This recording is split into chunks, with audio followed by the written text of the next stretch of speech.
stats do show us that black men kill each other more than they kill us.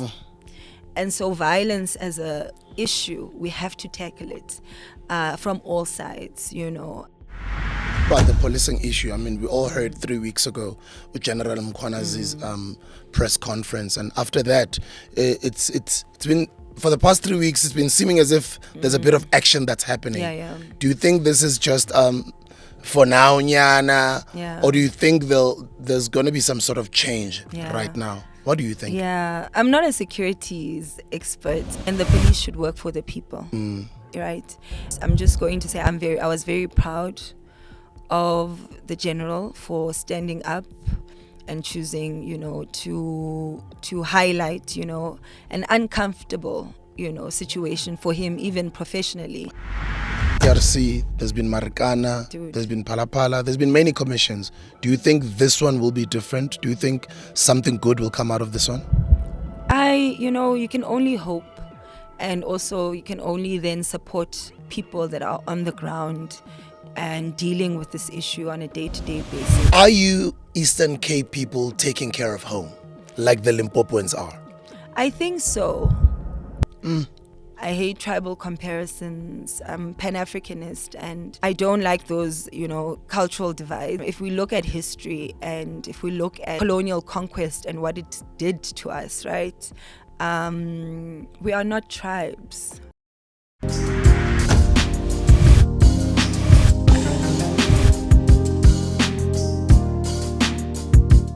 Welcome to the Hustlers Corner. Siyabonga kakhulu ukuthi nihleli nathi namhlanje. Ngicela ukunibingelele emakhaya kuyalidumedisa wherever you guys are. On the Hustlers Corner, let's start with our selling products. You guys, you do know we're in land and property development with Ekasi Noble Property Development. We've got a beautiful crowdfunding group investment opportunities in property. Some people can't afford millions, so they're always like, Smuda, tailor make some products for us to maybe become group investors so we can also invest and build our own portfolios. Well, we've got one where you can purchase, or basically you invest 147,000 rands once off. We group you with others and you guys open a trust, and then you immediately buy 8 properties cash. That is from us, and we develop those properties, which we already have with our previous group. We've just opened up for a new group. You'd like to come through and view the site, you're more than welcome to do so. Come with your legal people, come through and check it out and ask all the difficult questions. And after you guys have been grouped together, open a trust for you, and then you can own all those 8 properties that you owe nothing to, because you own them 100%, all of you guys together collectively as a group. And then you can put them out for rentals, and then you guys can also refinance them, pull some money out, buy more properties, so you can just grow that property portfolio. And then number 2, the food. Mzake's Kitchen is available around Sandton, Rosebank, Randburg, Hyde Park, Midrand. Yes, we are in Johannesburg, and we are very excited to be opening up our first walk-in restaurant store towards the end of 2025 summertime. And some people have been asking me, and I've been like, guys, whoa, all you guys who are interested to invest in Mzake's Kitchen's physical stores, I've been saying whoa, but now we can start having a conversation. Just DM me on my Instagram or DM me on my TikTok. Let's talk. In the meantime, you can order the food online. We are available on Uber Eats. We are also available on Mr. D. And our menu is African food and Kasi food. We've got amakota there. We've got burritos, nyama enhlobo, mleko, etc., etc. And currently, I'd like to appreciate and thank all our current customers, especially those repeat sales customers that have been coming back and giving us really good reviews on Google. We appreciate you guys and thank you very much. Well, this morning I'm hanging out with Dr. SIMAMKELE DLAKAVU. We'll be having a conversation around her career, where she comes from, what she's doing now, and a lot of the incredible work she has been doing. Welcome to the show. Kunjani, Dr. I'm humbled. For having me. No, I'm humbled. You've been such a great person in my life and a champion, so I'm really grateful to be here with you. Ngiyabonga kakhulu. Doctor, it's incredible. When I first interacted with you, I think it was about a decade ago, you guys were still students at the time, and you were busy with the Fees Must Fall. Yeah, it was such a difficult time. So I was based at Wits at the time, so 10 years ago. I was doing my master's in African literature. and the fees must fall moment happened. And yeah, it was a tough time, but reflecting on it 10 years ago, I'm like, we did a lot. We did a lot, not only for ourselves, but for this country and this continent. And I'm super, super proud of us and the sacrifices that we made then. At times, I felt like, I remember when I was teaching at UP, and I had this student who was brilliant black woman who was living, I believe, in Atteridgeville at the time. And I was teaching her in honors year, and she couldn't afford fees. And it just broke my heart so much that I actually ended up leaving academia for a few years teaching, because I was like, what was that for? If this black girl who's brilliant, qualified for postgrad, but she can't access fees. So I was like, what did we fight for if this still is happening? But there's hope everywhere. I was able to get her funding from my networks. But at a structural level, it was quite a disempowering moment. But now, as I mentioned earlier, we just finalized a 10-year reflection, a peer-reviewed book. This is for Nelson Mandela Press. So I'm one of a group of South African academics from UCT, from Wits, Nelson Mandela, and other universities, where we just put out a call for papers, and many young people who were involved in Fees Must Fall got to tell their stories from different universities, even like historically black universities. And we offered space. It was quite a triggering experience, but I'm so glad we just finalized this book, and it will be out after October, I believe, because that's the official 10-year mark of Fees Must Fall, October. It's a good thing to look back. What do you think that movement achieved? We've achieved so much. In some of the gains are tangible, and some of the gains are intangible, right? So for me, as someone who's stayed in the academy, I've seen and felt the changes that have been made.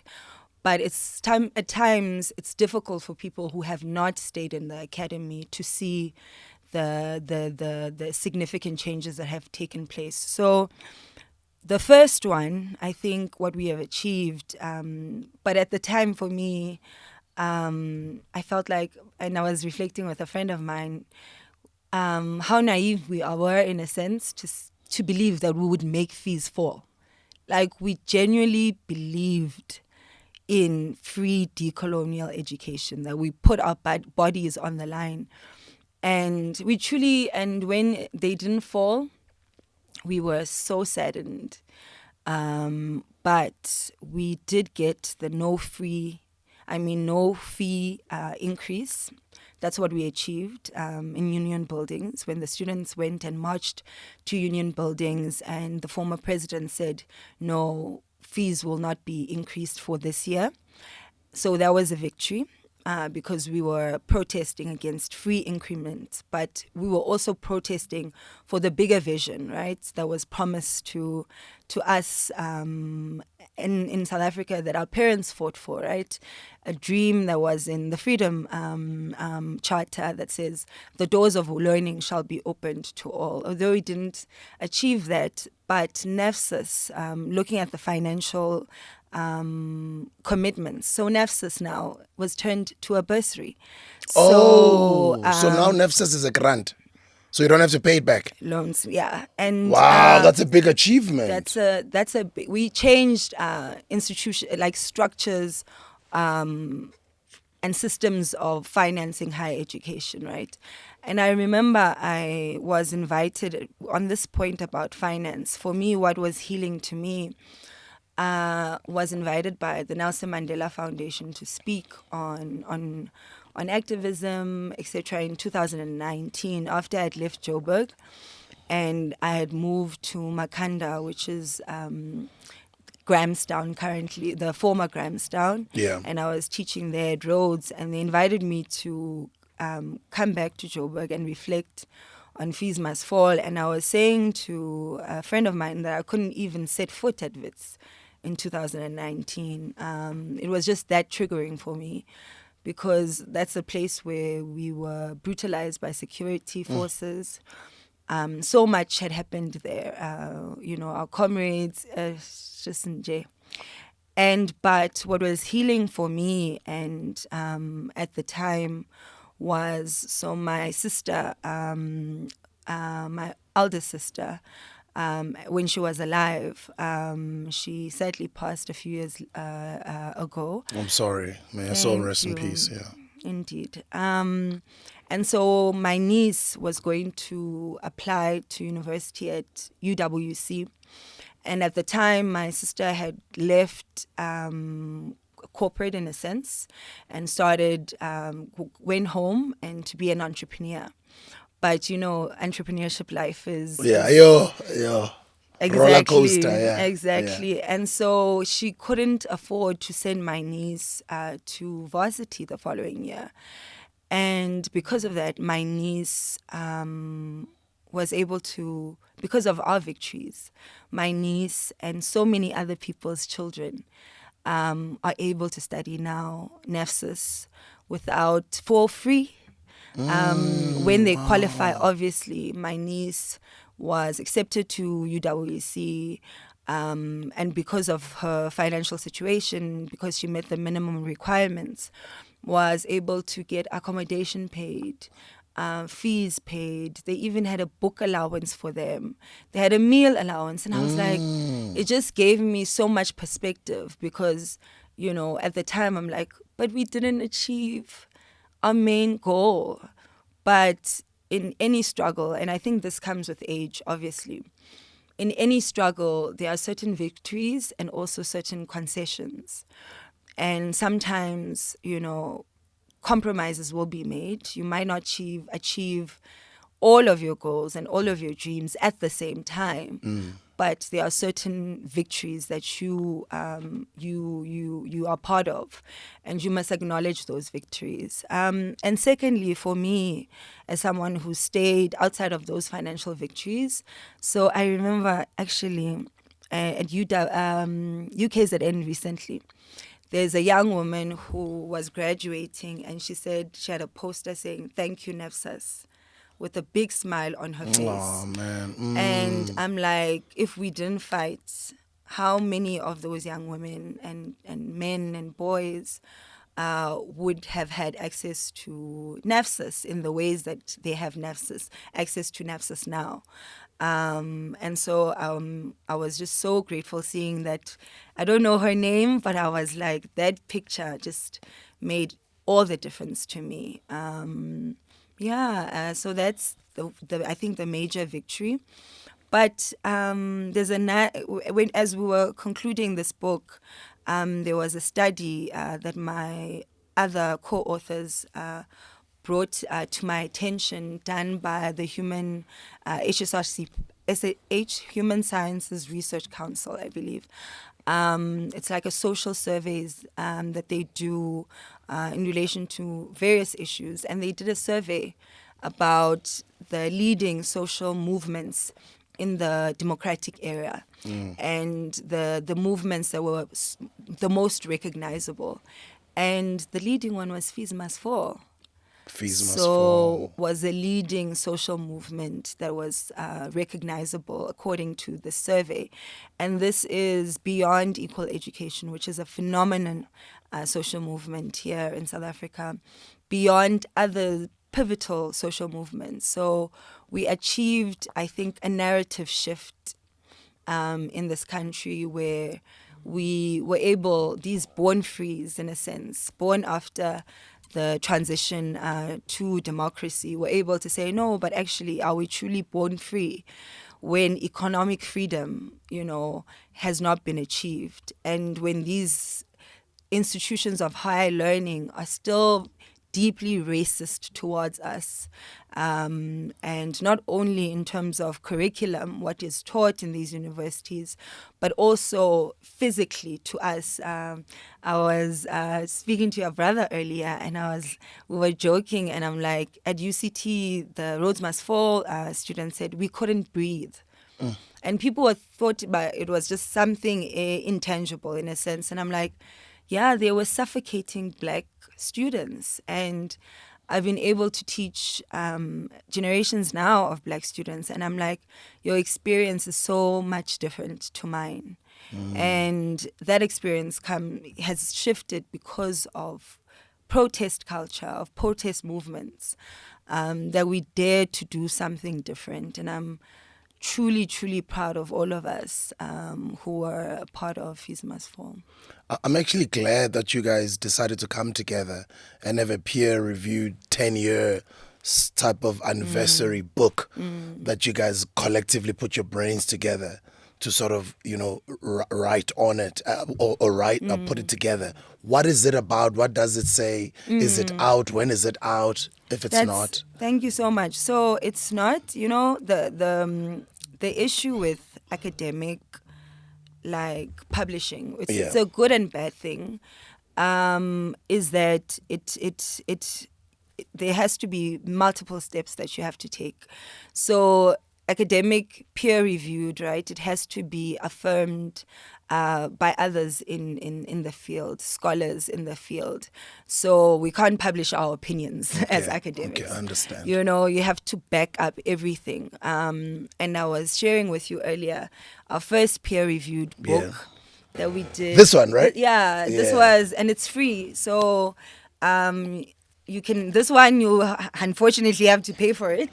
This one is called Rioting and Writing, Diaries of the Wits Fallists. Yes. And then there you are, you guys over there. End outsourcing, #end outsourcing, #Fees Must Fall. Thank you actually for that reminder, end outsourcing. I think for me, I want to just speak to that and a victory that we achieved, particularly at Wits, where we were located. Remember, and at the time of Fees Must Fall, workers at Wits were outsourced workers. So they weren't guaranteed the labor rights of permanent university staff like academics, like admin staff. Yeah. And so they were outsourced by external companies. So that meant they could be easily oppressed. That meant that they could be paid unfairly. That meant that their children, right, as outsourced workers, cleaning staff, security guards, their children wouldn't be able to get the discounts other workers in the academic space would be able to access, like discounts on fees and et cetera, And the end outsourcing movement, was ahead of its time, right? In a sense that it was there before we came as students. I remember in undergrad, we used to go on hunger strikes in solidarity with workers at Wits, cleaners, gardeners, security guards. But that Fees Must Fall moment allowed us to work with our comrades who are in the workers' struggle and movement. And at Wits, what we achieved at Wits in particular, and other universities, outsourcing fell. Proper outsourcing fell, and it, like walking on campus now. Habib was still there at the time, ne? Yeah. The infamous Habib. I don't want to talk about him. So. But now it's just outsourcing fell at Wits. And it was our victory. Now workers are insourced. They have the same rights as academics, as admin staff. Now their children can study at Wits.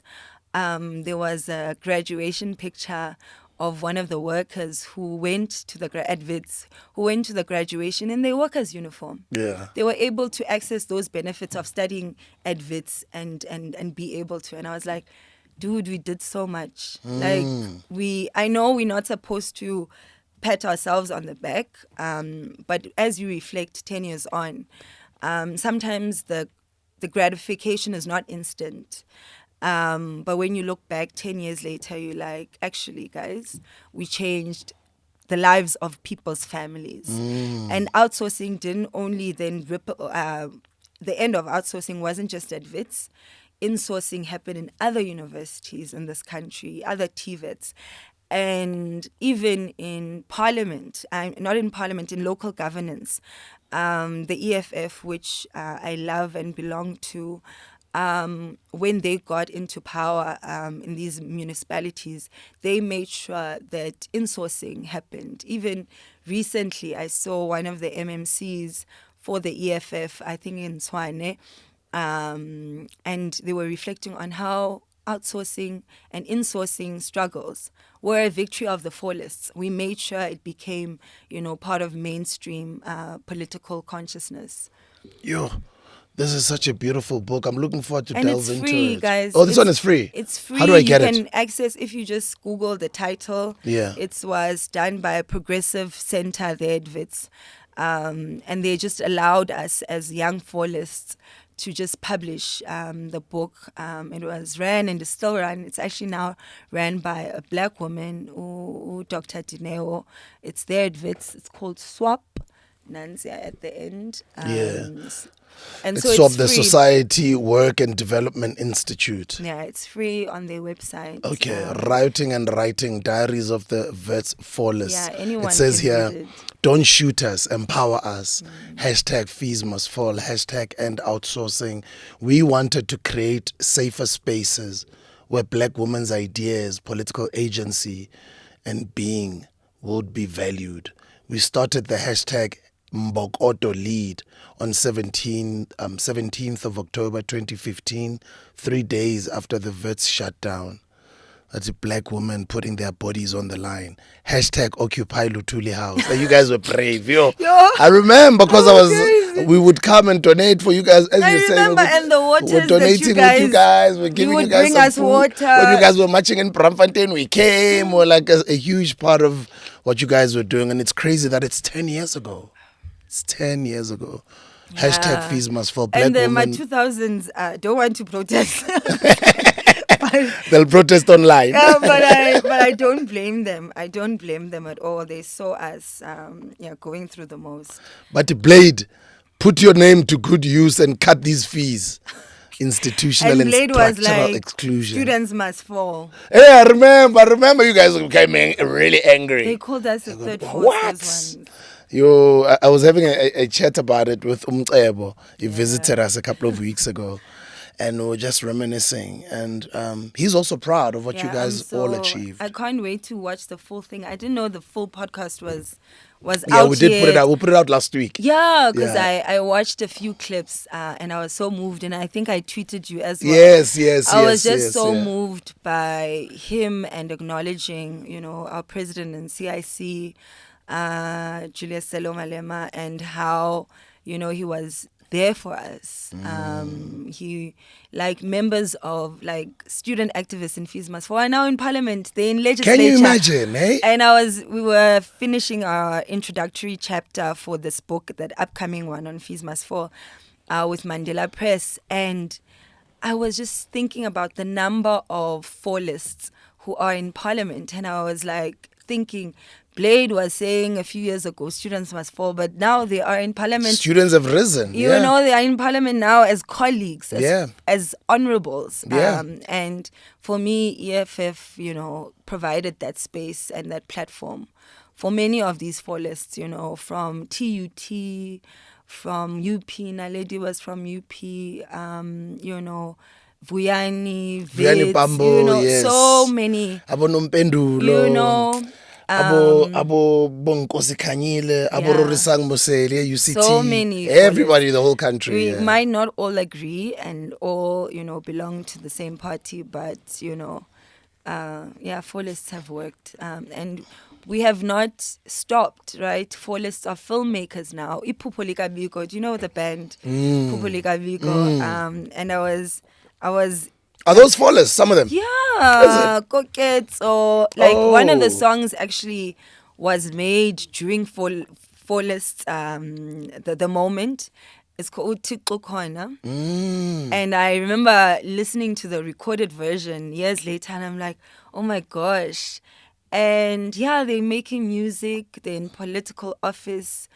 Others are doctors, psychiatrists. Like, the four lists are still, for me, they are still working, but they might be in different industries, sectors. Some are in corporate. Some are overseas, but you guys you took up spaces. Yeah. No, they did. They truly did, and I'm so proud of them. Because of your fearlessness. I'm so proud of you. Talking about fearlessness, where does this spirit of activism come from? Like, where did it all start for you? Where do you come from? How was your upbringing? Uphuma kuphi? So mnandi phuma eKomani, formerly known as Queenstown. Ndikhulele eZibeleni, it's a township, eKomani, and I went to township schools most of my life, and I graduated or finished matric at Marialo High School, and I was reflecting actually back then that school fee sum was 600 a year. So, and coming to Wits, a very elite university, was a culture shock for me. But I worked too hard to get there. So from high school, you've always known you want to go to Wits? Not always. I knew that I wanted to go to a good university, and I knew I had to work very hard to qualify to go to a very good university. And the reason I actually went to Wits has to do with Mbeki. I remember after Polokwane, what happened in Polokwane. Yeah. And I remember just... So you were following politics already at the age? Okay. Yeah. Okay. I was volunteering from a young age. Okay. So for me, books were not only my refuge, but volunteer work in my community was instilled from a very young age. So I was a part of, in high school, this youth space was called Interact, where we would just volunteer all over, our communities, in old age homes and in children's homes, painting things all over the place, just finding ways for young people to gather in healthy ways, because a lot of small towns, young people don't have much options for entertainment, right? And like, let's say you're in Joburg, you can go watch a play, you can go to the arcade, you can go watch movies, you can do so much in bigger cities. But for a lot of township and rural youth that don't have that kind of infrastructure and spaces for young people, it can lead to high, alcohol consumption and abuse from a young age, drug addiction. So when we were young, we would volunteer and also host healthy spaces, alternative spaces for young people to just gather. That's when I became the junior mayor of Komani. So you're a junior mayor. What does a junior mayor do? It's like... So they elected you? Yeah. Also, they already were noticing your leadership skills. Yeah, it was just us young people just, doing what we can for our town and the people in our town. So in Interact, there was a saying called service above self. And I really took that to heart, the idea of service. And so, but also saw that politics was a space that one could serve, but I realized that in traditional party politics, I'm too sensitive. But yeah, so I grew up in Komani, and going back to Polokwane moment and why Wits, I remembered watching the first public appearance that Mbeki made after what happened in Polokwane and everything, and I believe it was at Wits. I was watching the news at night with my grandmothers, we normally would. And I was like looking at it was just a small clip on SABC. And I was looking at those kids in Great Hall. They were on the floor. They were listening to this man speak. And they were asking, I was just like, I want to be where those kids are. Yeah. And I'm like, how do I get there with those kids who are engaged, who cared about the country, And I remember when I was accepted, my father was like, because Wits was known as that protesting university, and it has that huge history of protest culture. Even, when apartheid was ending and young people were fighting, against the apartheid government, even progressive academics from Wits who were in the trade union movement would protest, and I was like, I want to go there. And so, I'm a first generation PhD person. Both my parents, who raised me, didn't go to university. So, growing up Elokshini, Ekomani, you see economic inequality in your face. And so for me, the sense of justice, the sense of things are not fair. Why do other people have and other people don't have? I was very conscious of those. Although I didn't have the language then, the language that, unpacks what is white supremacy, what is racism, what is, colonialism, like how did it impact Black life, the Land Act that dispossessed Black people, and how that those kinds of structural, issues, affected Black life. But I could see something wasn't fair when we would take a taxi, from Ekoma, like Esbeleni, to a town, and I'm like, why are white people living like this? And, we are not. And I would just question. And they're like, no, kaloku apartheid, kwenzeka ntoni, you know what I mean? But now as you grow older, then you have, that kind of historical record and are able to understand why things are the way that they are. What Thandiswa Mazai, speaks about, inequality, yeah. That's really beautiful. When you look back at the Eastern Cape, I interact with a lot of Eastern Cape brothers and sisters. It's one of the most underdeveloped provinces in the country. Alongside Limpopo, Northern Cape. But Limpopo is doing a lot of people in right now who are doing well, the middle class in Joburg. If there's a province that is a that is an inspiration to all provinces. For people to go back and build home. It's the Limpopo people. They're doing a great job. I agree. For me, they're developing their own villages. They're not playing. And they're not just, they're going big. I love that province. Oh, I love what they're doing, man. Like, I love that province, and I love the people of that province so much because, man, it's not only in like what they are doing, like tangibly and economically, but who they are and their humanity.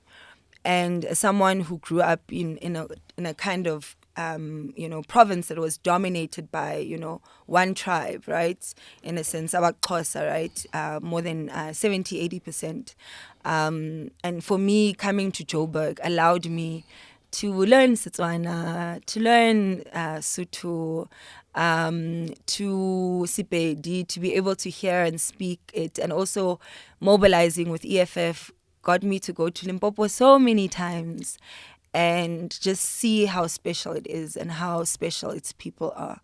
And so now I was going recently. I was like, I just can't wait I want to go to Polokwane and just relax. And it's just, and it reminds me of home as well because it's a small town with good people, and it's safe. Like, it's so safe. Are you Eastern Cape people taking care of home like the Limpopoans are? I think so. It's just you are not able to see it with the naked eye. And for me, I hate tribalism.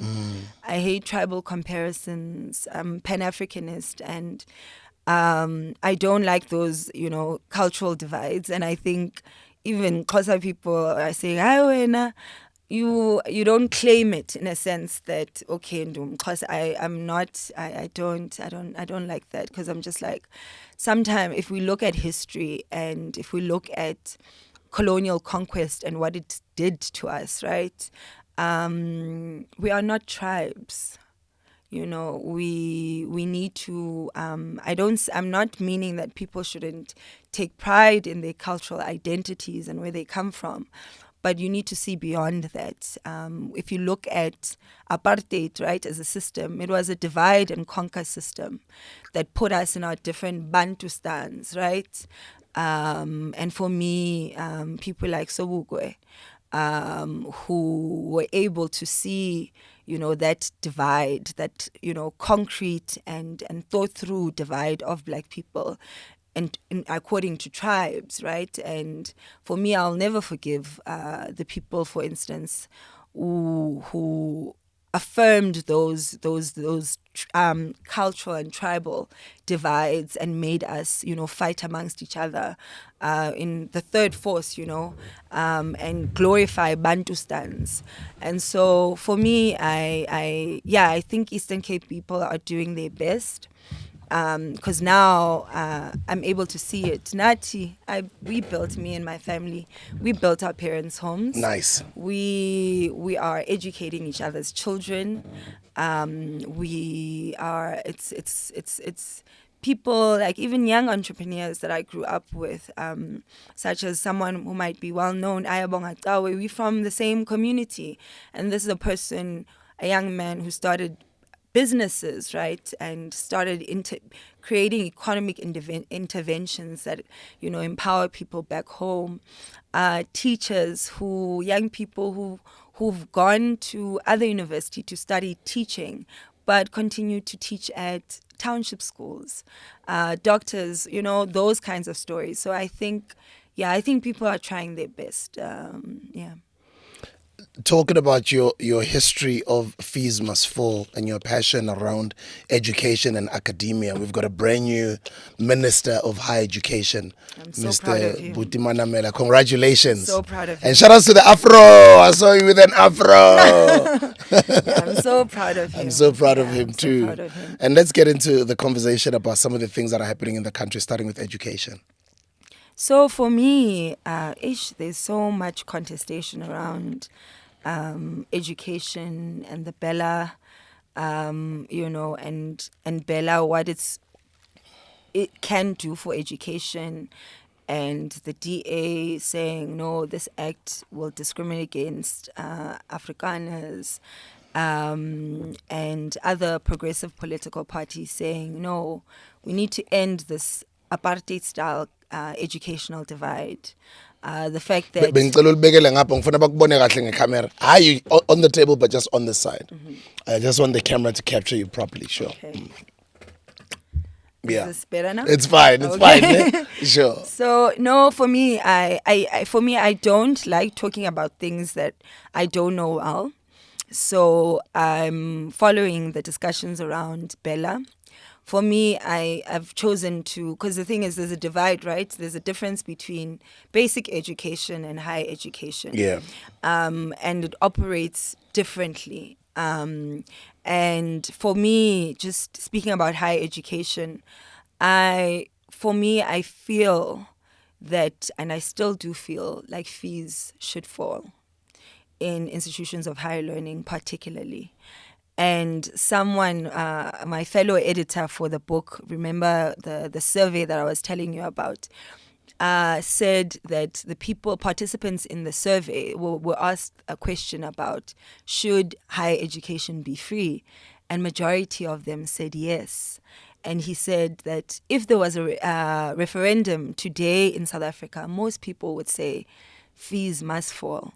So for me, I truly believe that education is a pathway against poverty.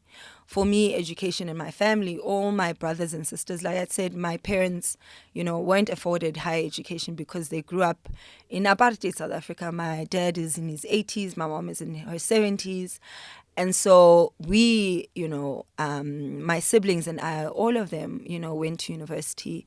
Some were funded, at the time was called TEFSAS, right? Yeah, I studied through TEFSAS, yeah.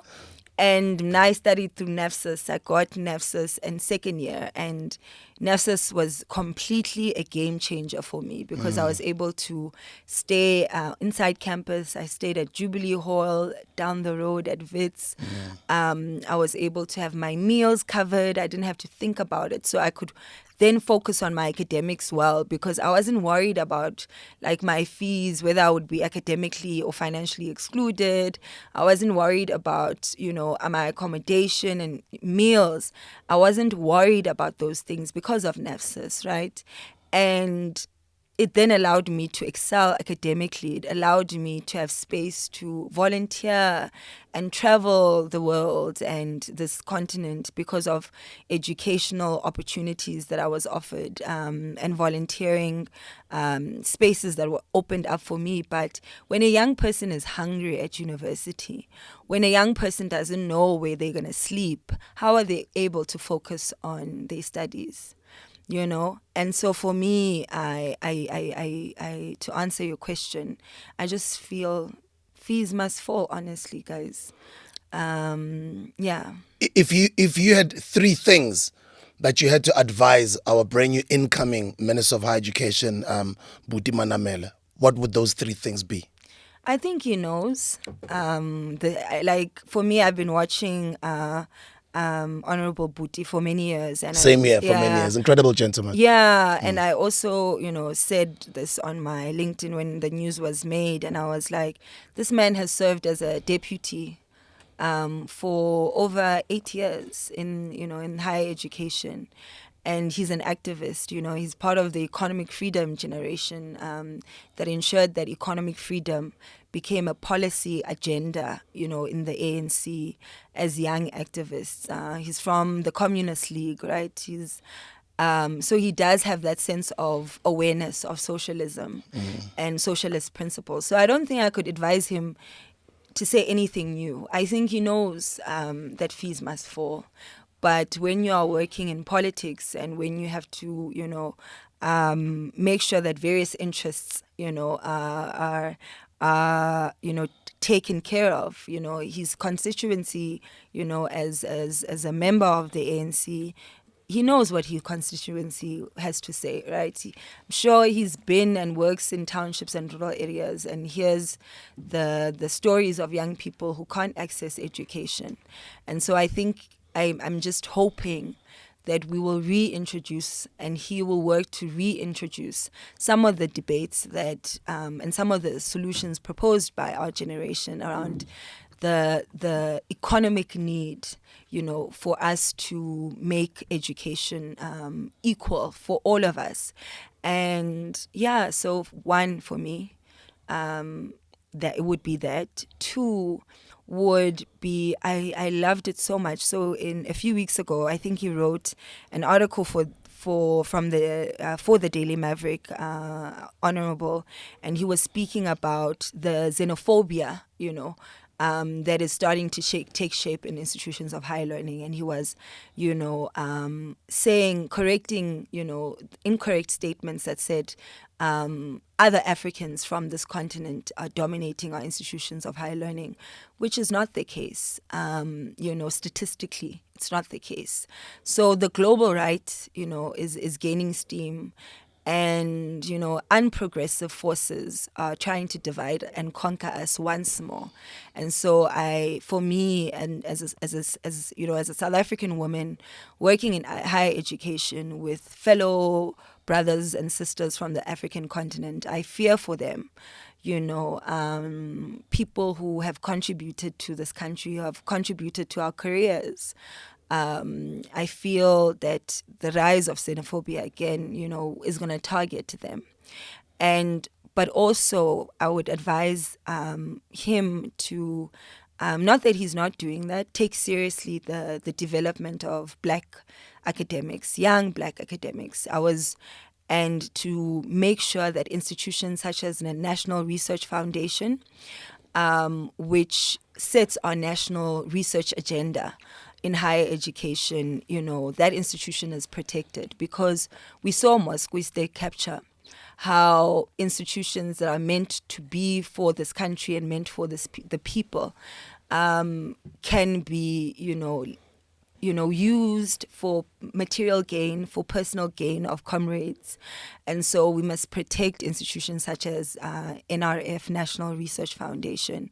We must ensure that the research agenda of this country and also the development of black academics, is prioritized. Because for me, I'm grateful my PhD for 2 years was funded by South African taxpayers through the National Research Foundation.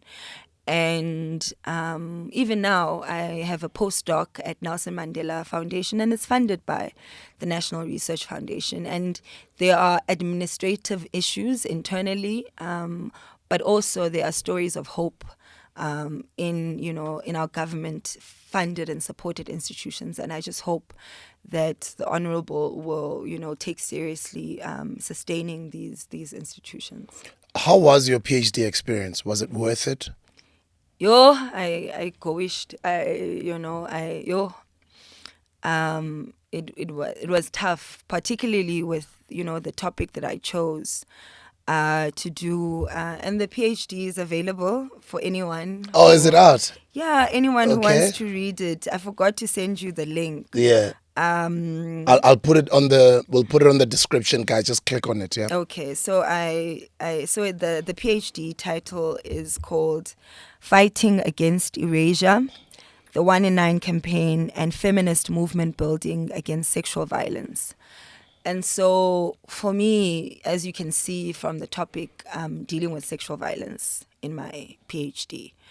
And so I'm a survivor myself. And so, I'm the statistic, it says 1 in 3 women in the world will experience some kind of gendered violence in their lifetime. And it's saddening that this is the case. But for me, the PhD was worth it because I got to, although it was very difficult, very, very difficult,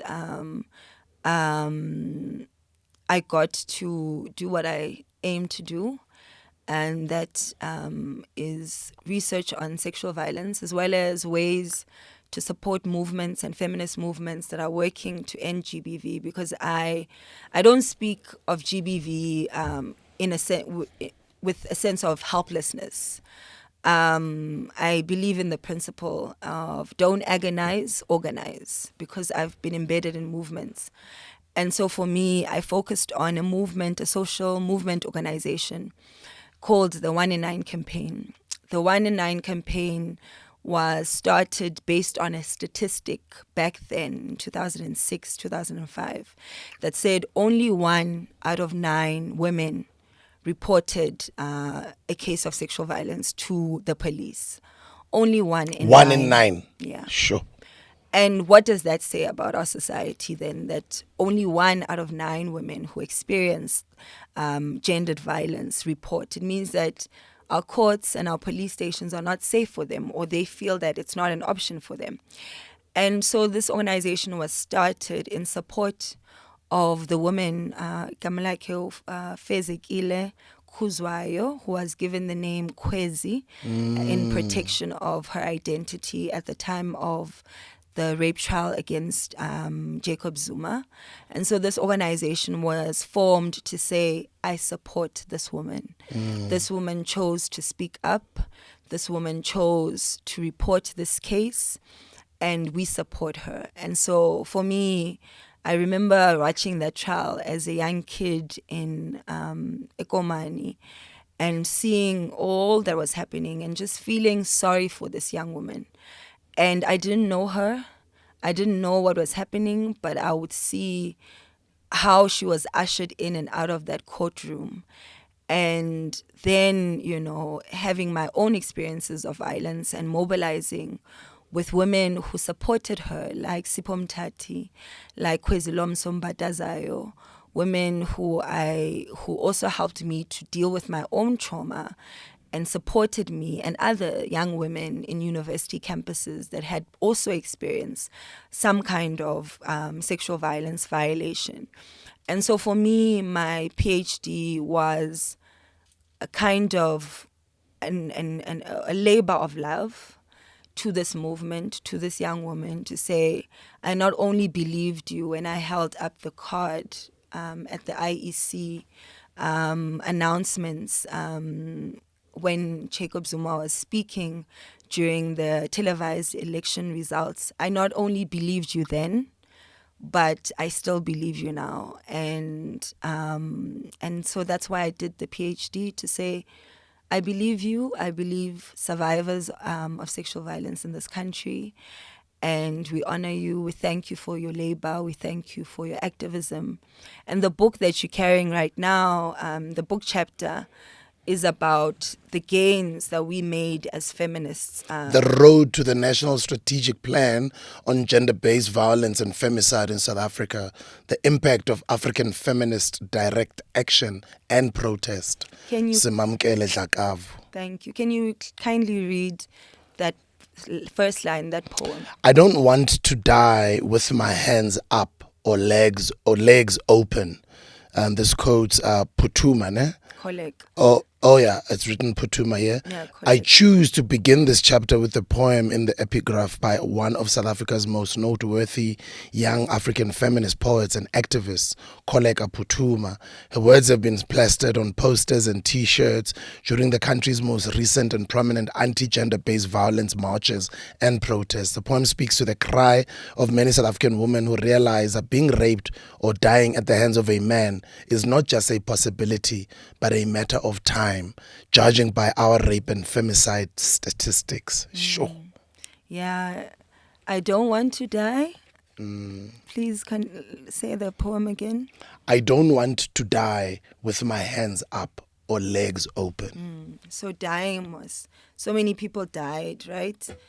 Whether it's here in South Africa during the anti-apartheid movement, whether even today with Black Lives Matter in the US, you die, you know, in a protest with your hands up. And then with women in this country, they die with their legs open, right?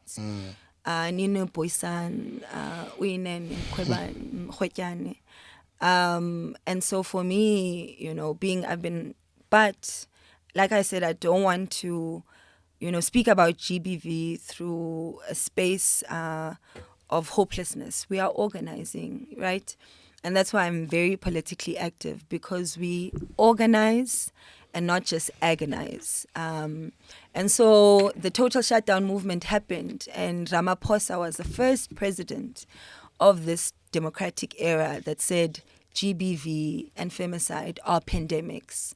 How did he come to that realization? Because women shut down this country in 2018 for the total shutdown movement. And now for the first time in our country. And in 1956. Exactly. And now in the democratic era, for the first time, we have a strategy that others can go and Google online, the National Strategic Plan against gender-based violence and femicide. And that's a victory of young men and women who protested against GBV in this country. And they achieved that victory. And now there's a plan in place. But now what's happening in the country is, you know, we are having conversations about how do we implement and fund this plan. The state and the women's ministry failure to establish a national council on GBV. And this is a chapter written by you. By the way, guys, the name of the book is Feminist Institutionalism in South Africa, Designing for Gender Equality, edited by Amanda Gous. Yeah, Amanda Gous was my supervisor for my PhD, and that woman held me, and I'm so grateful for her. I had never even set foot in Stellenbosch because I transferred during COVID. And this is a woman who's contributed to the fact that South Africa's constitution now, you know, gender discrimination is against the constitution. And so, yeah, she edited this book, and many of us contributed to this book. You can find it also in Take-A-Lot, I guess. Don't want to advertise for these things. No, it's fine, you can. But yeah, so you can get the book and read the work. Political science feminism. Feminist institutionalism in South Africa engages with feminist institutionalism by asking the key question, can gender equality be designed? It provides a critical analysis of South African Commission for Gender Equality to assess its successes and failures over a more than 20-year period, and provides insight into the design of structure of national gender machineries, how their design influences the outcomes for gender equality. The research in this collection sheds light on choices of institutional design of national gender machineries during democratic transitions, the co-optation of institutions, the silences and collusions of those selected to work in the institutions, and the resourcing of institutions and their impact on policy making for women's substantive equality. This book has a broad appeal for scholars of feminist institutionalism, and it's got all the contributors over there. Go get it, guys. Thank you so much. Congratulations. Thank you so much for this platform. So this is the latest one, right? Yeah. Okay. So thank you so much, because it's so sad that, unfortunately, feminist knowledge is what is called subjugated knowledge, right? It's knowledge that, is in the margins, not at the center, because, the history of oppression of not only women, but black women in particular. So what we write, and as black women, is not in the mainstream. And people, it's rare for a black woman, particularly who claims and owns feminism, for their work and their books to be in the mainstream. I'm sure now you've, as a young thinker, have experienced this in terms of even the creation, for instance, of Abantu Book Festival back in the day, a festival for black people, is because we know the system is rigged against us. And so when we publish our work, so thank you so much for sharing this work, and I hope people get to read. And congratulations to all the recent graduates. Congratulations to Dr. Sizwe Mpofu Walsh for yet another degree. Thank you for the inspiration, bro. Congratulations to Dr. Musi Maimane. Congratulations to Dr. Molisi Kikaba. Congratulations to everybody that's just been graduating. We're so proud of you guys. We appreciate you guys for making education cool. It's amazing. Make education fashionable. Yeah, fashionable. I used to have a hashtag back then when I was writing, I think my first or second book, myself and Debo Khoditsejo. A hashtag was intellectual swag. Yes, I remember that. I remember that. Oh, but you bought my first book. Yes, I did. Thank you. No, thank you. Thank you. And also, I remember when you had your magazine, Lucha, right? Yeah. We had... Jeez, man, we put in a lot of work. Yeah, you did. We've been putting in a lot of work. I'm scared of podcasts, but I was like, no, I feel safe with you. So, yeah. No, you're my sister, man. And your work has been incredible. You've been so amazing. And I think you're robbing a whole lot of other young people out there if you're saying you're scared of podcasting. I know. I'm getting I'm getting better. Nah. But classrooms are safer for us. Yeah, I get you. So you get to control it, but I'm getting better. And I think for me, having researched very tough topics like sexual violence, you have to trigger yourself in a sense to write about it, and you have to trigger other people. So the women, of the 1 in 9 campaign, I had to interview them and listen to their stories, and other women and their battles and their fears. And then you have to take it in. And I'm not a trained psychologist. And so for me, I recently did something in terms of therapy. It's called trauma responsive therapy. I found a really amazing black woman therapist. It's called TRE, and you can find it also on YouTube. Okay. There are classes where you can see how, because trauma lives in the body. And so when you experience trauma, it's not just an outside thing that happens to you. You feel it in the body. Some people shake, have anxiety. Other people have fears, sometimes of speaking or anything. But for me, researching sexual violence for many years, it just made me, I think, shut down and off to the world. And when I finished my TRE with my therapist, and I said to her, "You've opened up my throat chakra. You know, I feel like finally I can speak now without fear. I can, you know, write more again." Like after my PhD, it was so traumatic that it was even hard for me to just write, and outside of the PhD. And now, like even like my social media caption, like but now I'm like Ubugowisha. Yo, And what kept you going through those tough times? But it's just knowing that it's not just about you. It's not I'm writing my first book by myself, and I was telling. And congratulations, you're telling me, finally. I want to show you this video, and I'm gonna send it to you. I just hope there's this. It's an old video of these young women who were protesting, I believe, in Eastern Cape against sexual violence, and they kept me going. Uyinene kept me going. I was in Grahamstown, where she grew up, in 2019 when this happened to her. I was teaching there, and I remember going to her memorial service, and I was a teacher, so I had to show up, right? And when abanye abantu bekhala, I had to be, you know, that shoulder for these young people to lean on. Although I was triggered myself, but I had to be strong in that moment. And I remember a year after I was teaching at Rhodes, I went to teach at UCT, where her murder happened. She was a first-year student, you know, at UCT at the time. And I held the biggest breakdown when I was like, I'm here and I have to teach these kids. And I'm just like, I wasn't okay myself, but eventually my family supported me.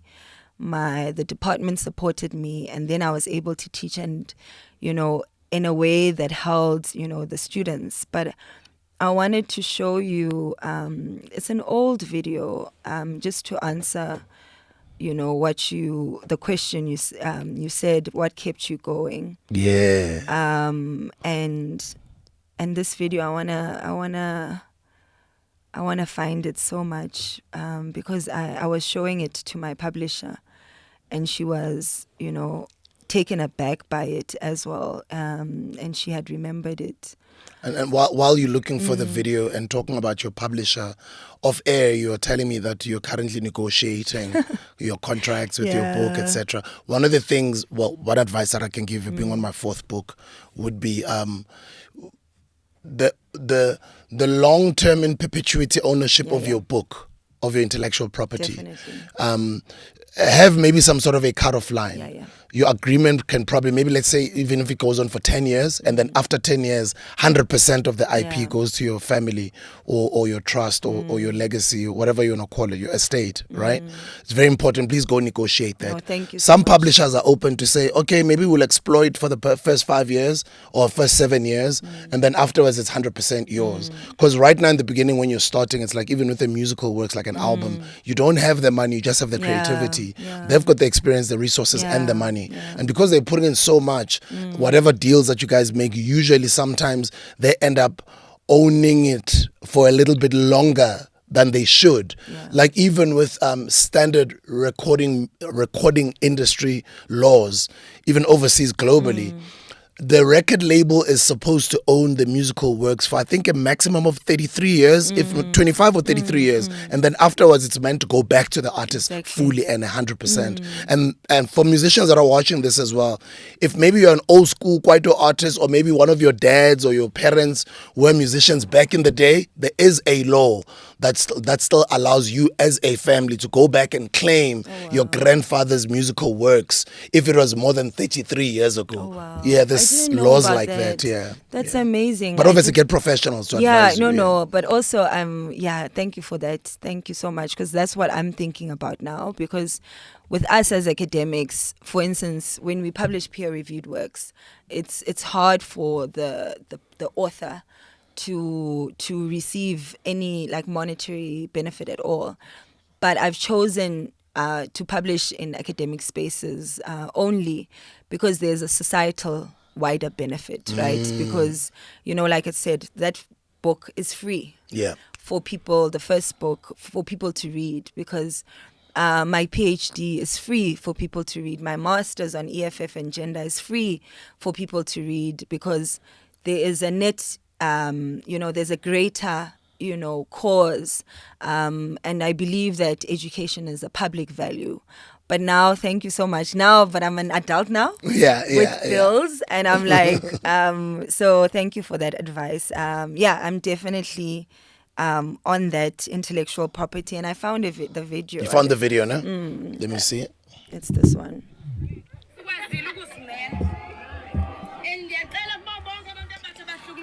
So let me start it again. And ndiyacela kubo bonke abantu abatsha abahlukunyezayo bangoyiki ukutsho, bangoyiki ukuripota. Ekugqibeleni sihleli sizofa, sithule siyafa, siyathetha siyafa. Ungcono sife sisilwa, sizofa sisilwa, and asizuthula kumnandanga because siyaphela. Asizikhethelanga ukuba ngamantombazana.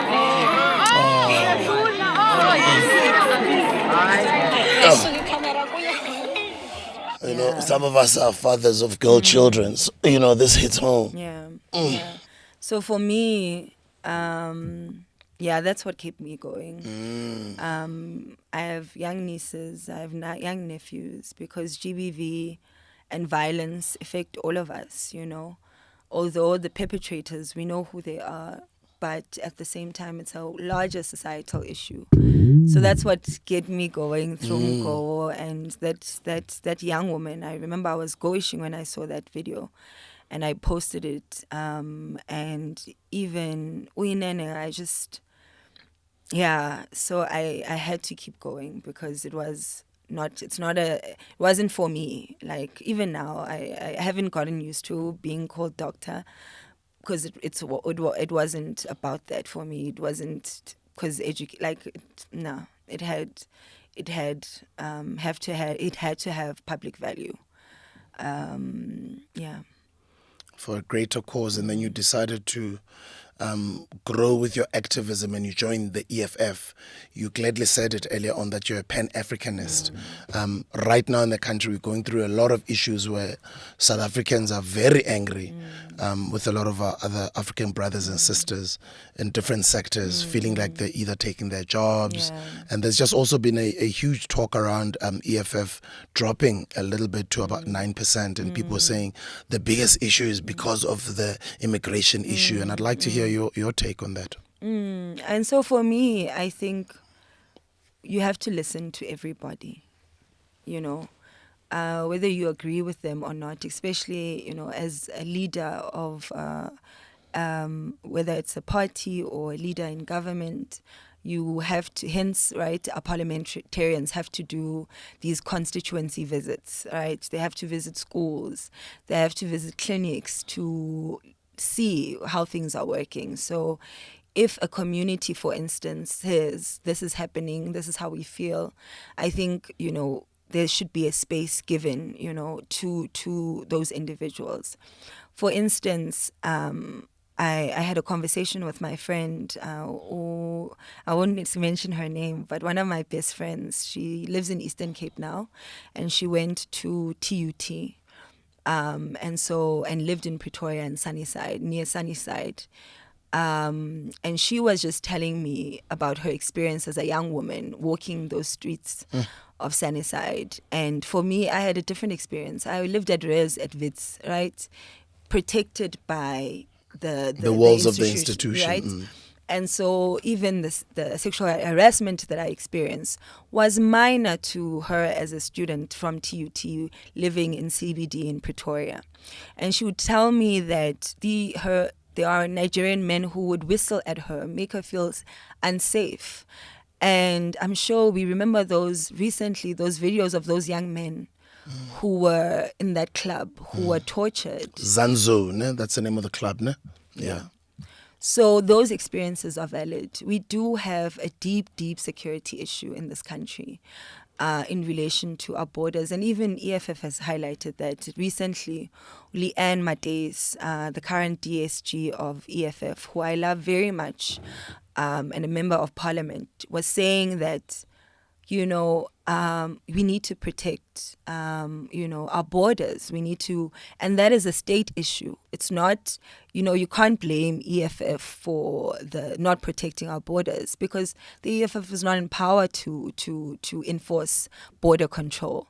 So I do think, and I'm scared, even as a woman in this country, that we need to take safety, national security seriously. But we also need to see how corruption has led to the current situation that we have. And austerity politics. Are we funding our military enough? Are we? I don't think so. Exactly. So where did that money go, right? To fund security machinery. Recently, there was an application open for people to join the police.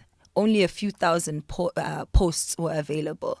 And so many young people applied for those jobs in the police service. And we do need additional police and security. But do we have it, that money? And when, so for me, I never want to take anyone's lived experience and, not seriously. If someone is saying, I think we should just, but also I'm very much against xenophobia, and the idea that we must paint people with the same brush, and so it's a balancing act. But I still affirm, that security apparatus needs to be, firmer.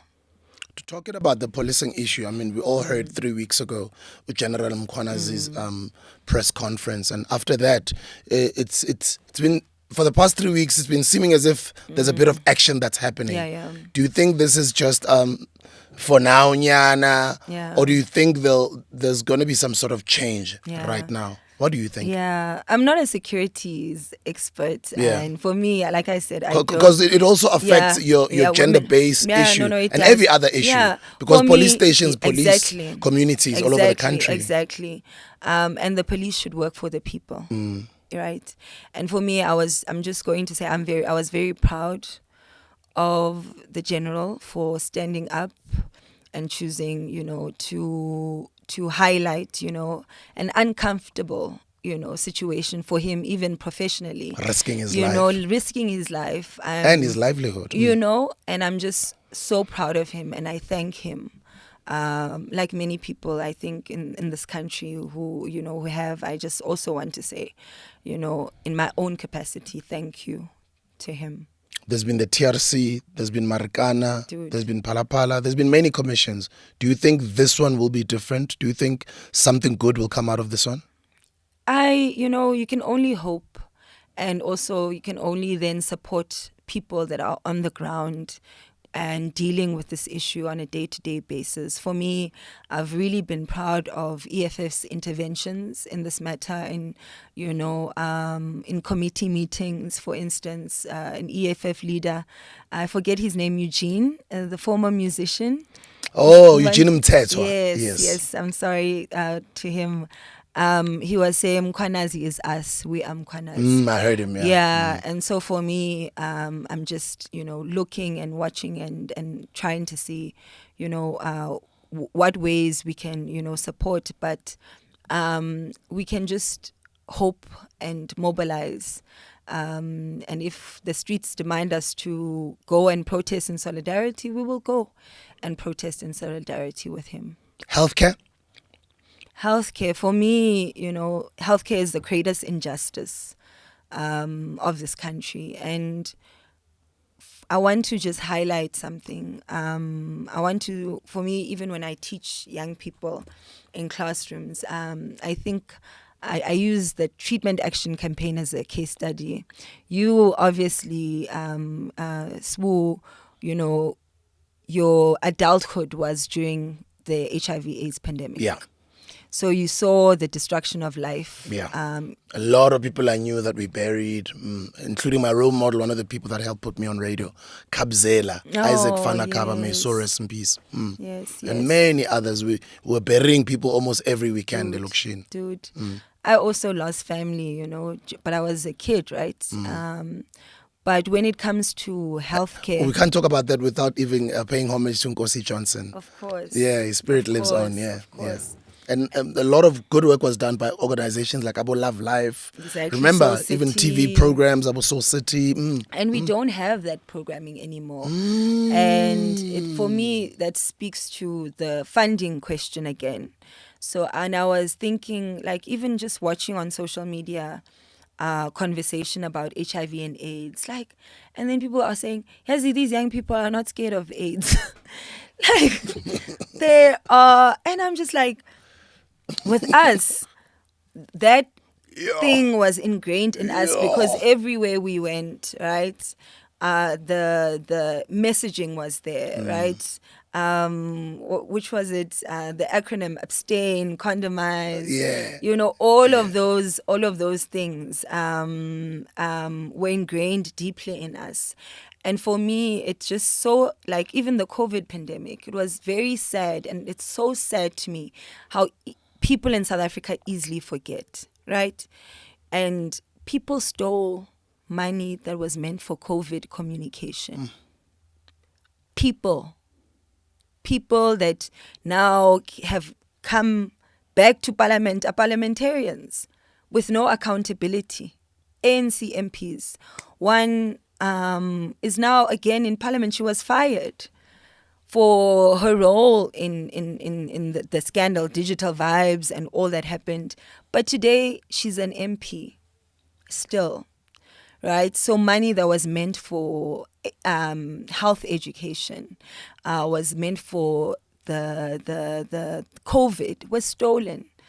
And so for me, when we think about health, everyone deserves, like even our constitution, the reason why, we have free healthcare in this country for people who cannot afford private, healthcare, is because people fought in this country for that right to health, for the right to life.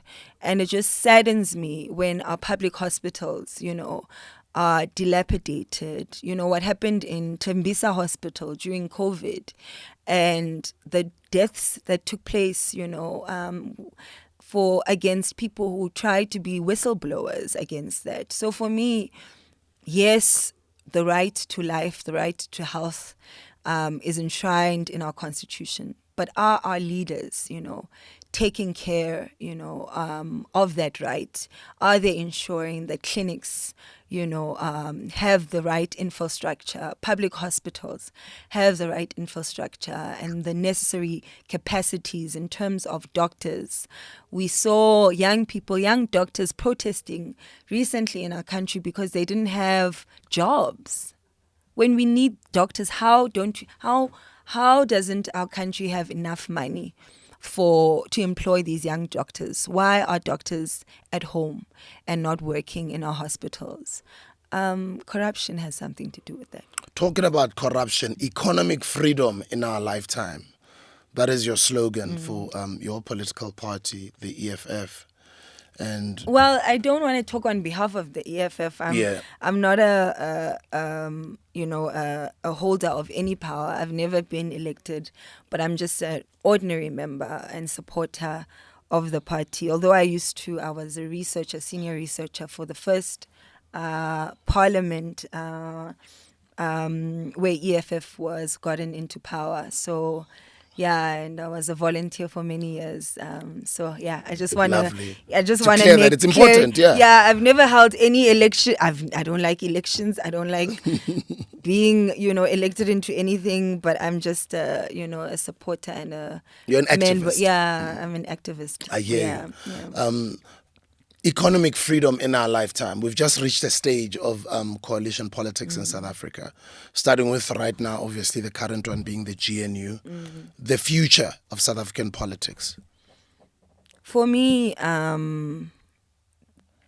we cannot, one thing that I think people don't get. So for me, like people in the academy, people even in my professional spaces, even my fellow feminist activists don't get why I love EFF. And now I've reached a point in my life to say, you don't have to get it. And like I wrote recently, like on my Instagram. Sorry. It's okay.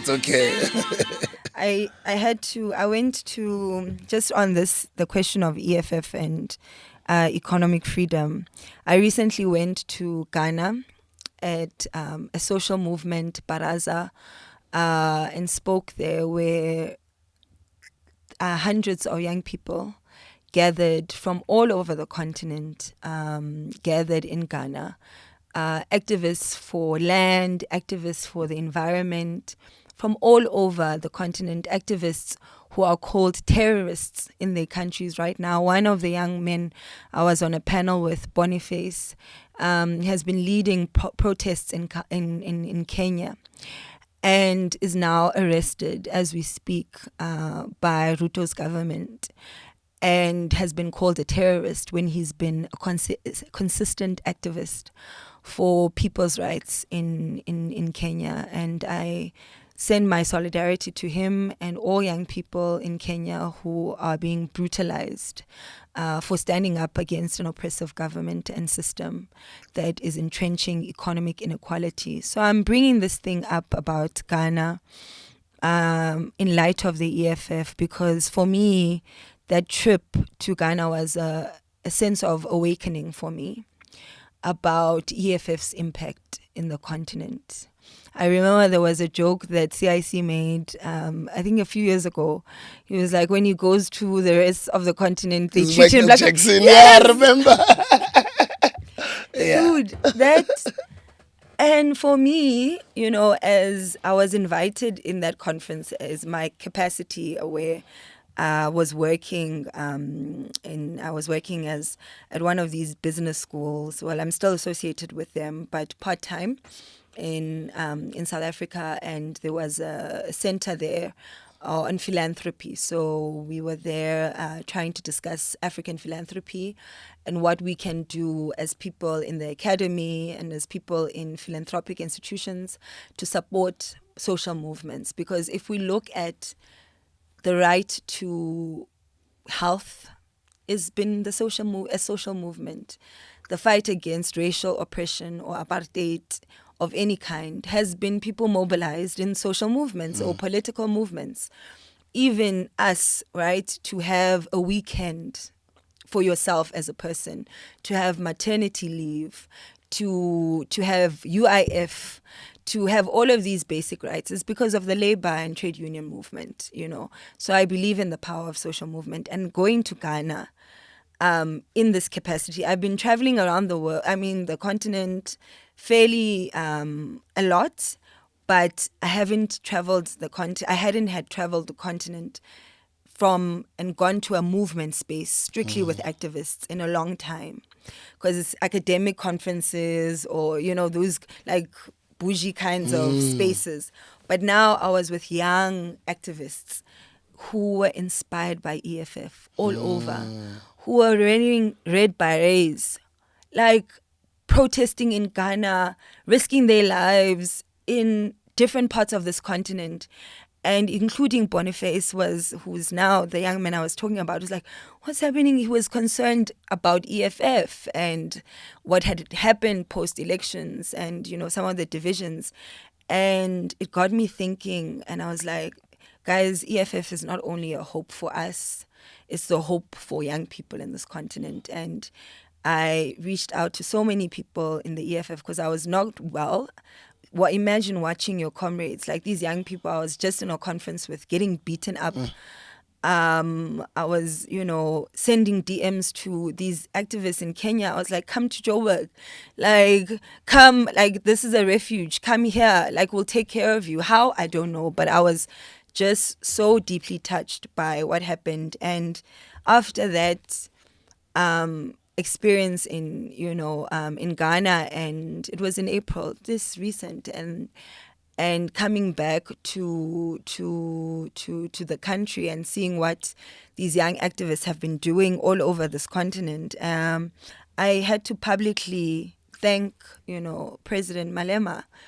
And I had never posted this before because because also how career limiting it was in the past to be associated with EFF, that at times I didn't even put it on my CV. But now I have my PhD, and I can comfortably say without fear that yes, I love this movement, I love this party, and I had to thank him publicly. I posted an old motivational letter that he had written for me when I was doing my master's. I wanted to go to universities overseas to do my PhD, and that didn't happen. And I'm grateful that didn't happen, because I have old parents, and my parents didn't want me to leave for too long, because imagine I would have spent 6-7 years living in a foreign country. But I thanked him. I shared the motivational letter of support that he wrote for me when I was applying to this program. And on the 10th of June, I said to him, "I will always love and appreciate you, my dear CIC. I'm so glad I didn't end up at Harvard," in quotation marks, because that was the university I was applying to, but instead graduated at an African university. You did your absolute best for us. I wish you all the peace.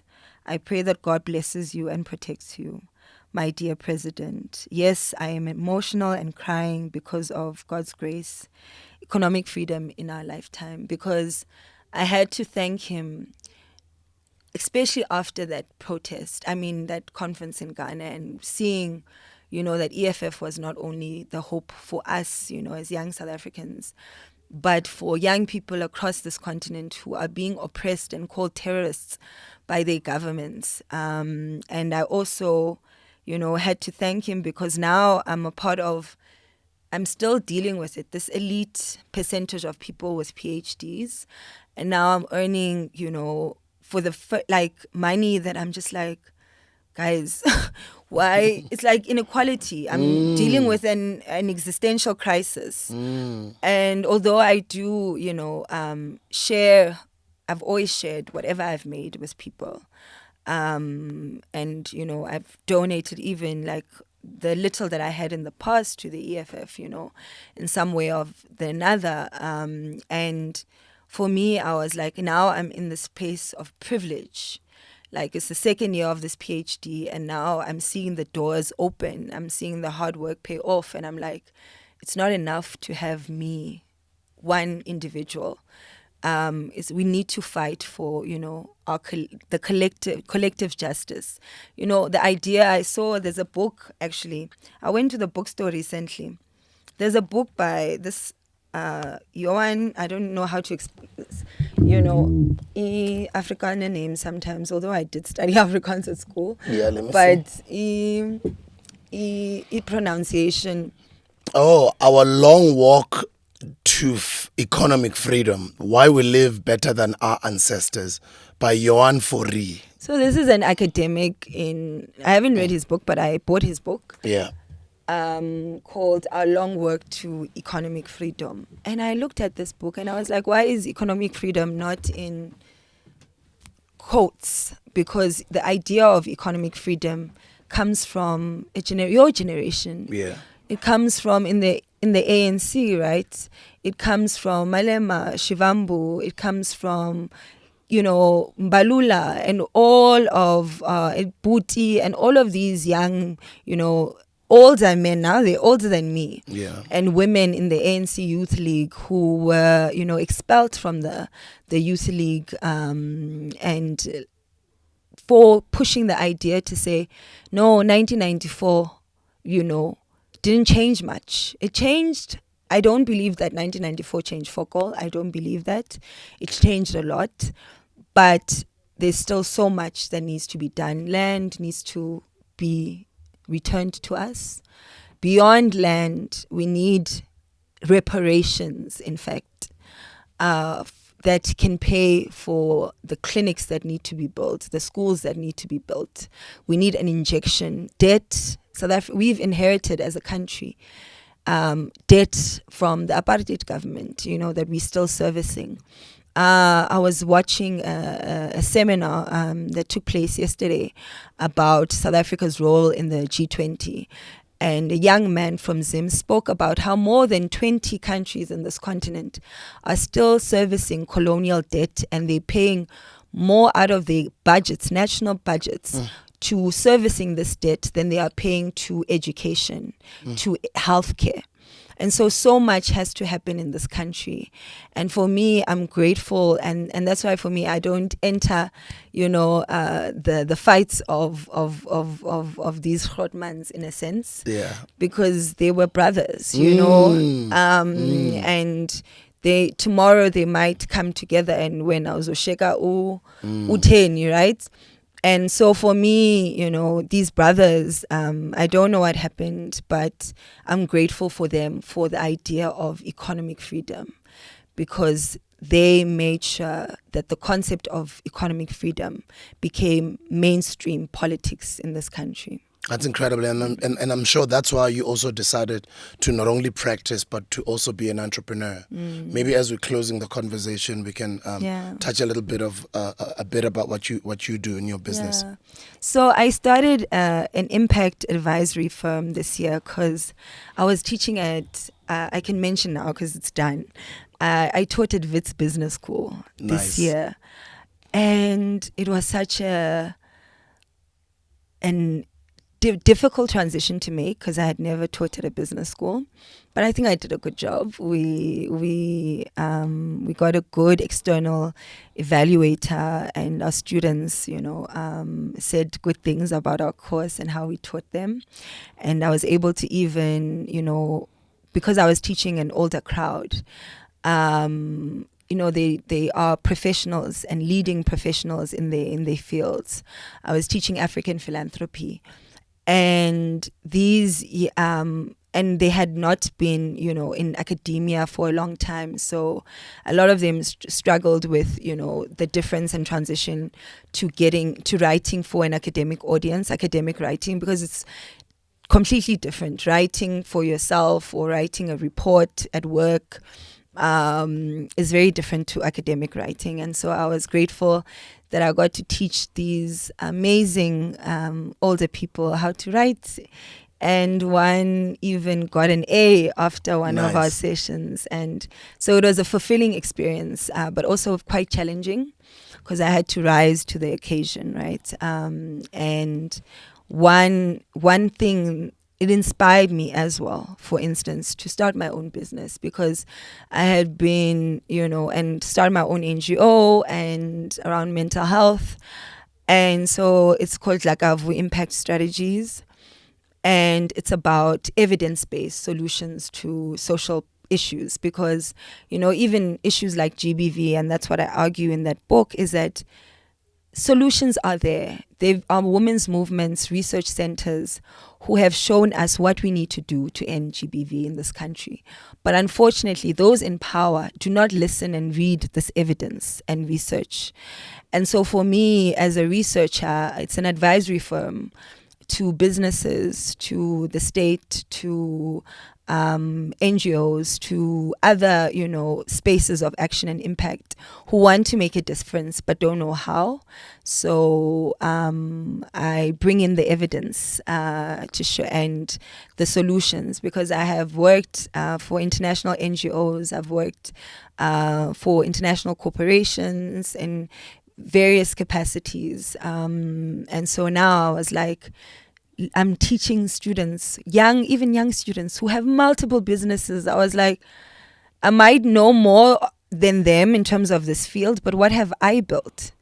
And I was like, let me build my own thing. And it was just so inspiring to be around a space like you, like with people like you who are just entrepreneurs, who are just, hustlers. And I'm just like, it was just an inspiring space because you guys don't just theorize about doing, you are literally having impact, you are employing people.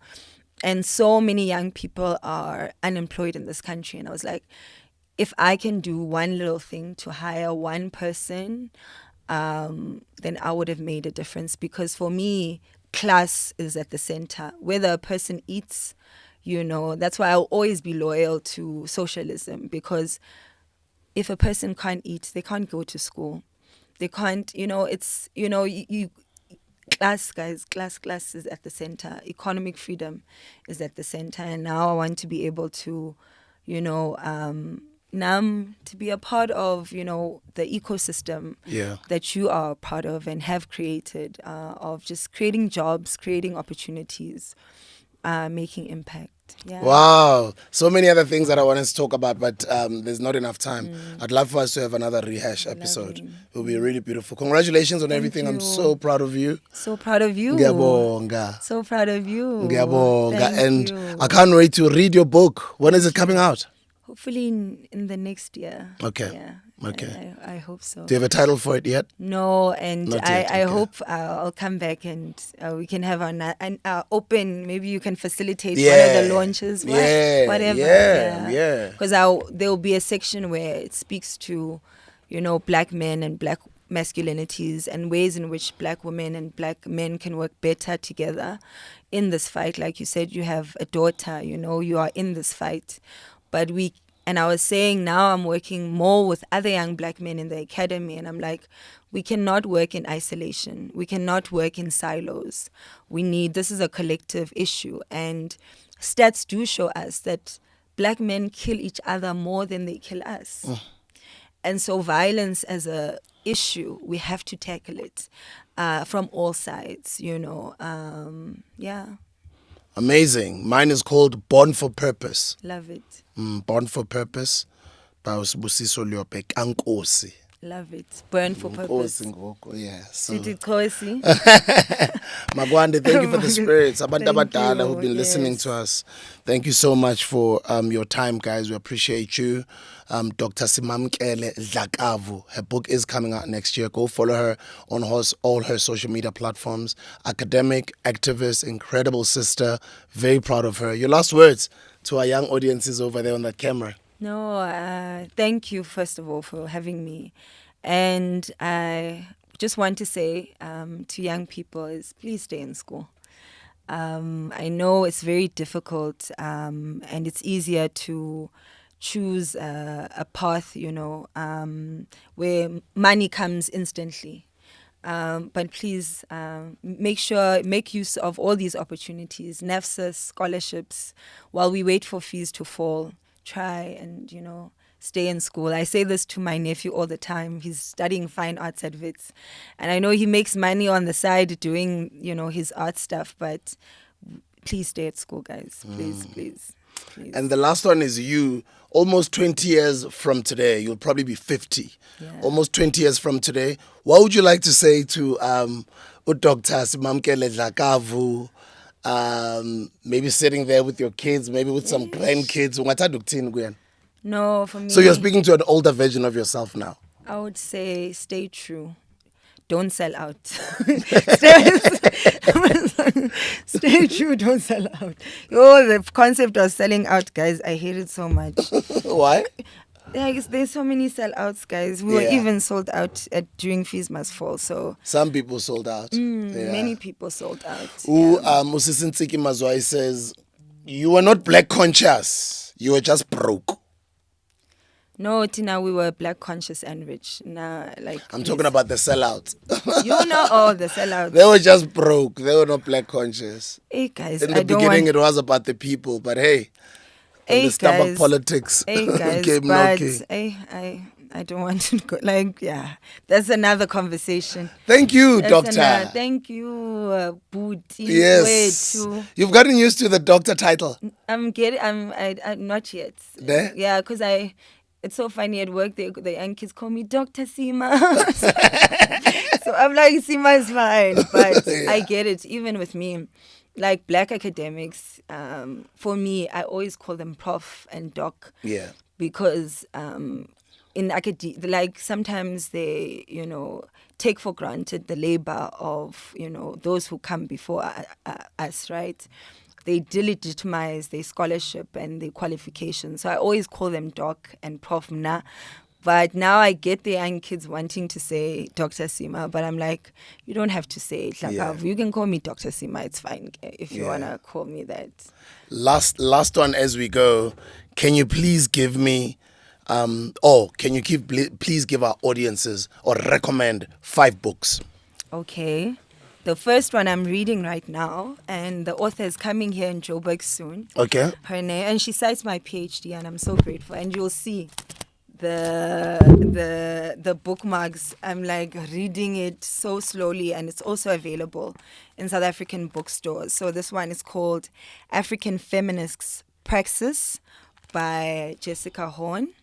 And she's an African feminist who is an activist, a senior philanthropist, who's done such incredible work to speak about what is African feminism, what is feminism for us as those rooted in this continent and who take Pan-Africanism seriously.